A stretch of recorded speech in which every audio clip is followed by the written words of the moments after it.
अस्सलामुअलैकुम नाजरीन।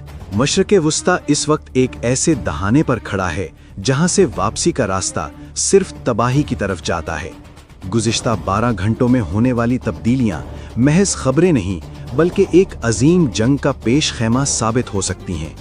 इसराइल और अमेरिका के लिए अंदरूनी और बैरूनी महाजों पर खतरे की घंटी बज चुकी है। क्या ये आलमी ताकतों की पसपाई का आगाज है? आज की इस खुसूसी रिपोर्ट में हम उन तमाम हक़ाइक़ का तज्ज़िया करेंगे जो खित्ते की जियोपॉलिटिक्स को हमेशा के लिए बदलने वाले हैं। जंग की होलनाकियों के दरमियान कुदरत बाज़ औक़ात ऐसे मौजिज़ात दिखाती है कि अक़ल दंग रह जाती है। हालिया बमबारी के नतीजे में जहां बुलंदो बाला इमारतें ज़मीन बोस हुईं, वहीं मलबे के ढेर से एक शीरख्वार बच्ची का बाहिफाजत निकल आना किसी मोजिज़े से कम नहीं।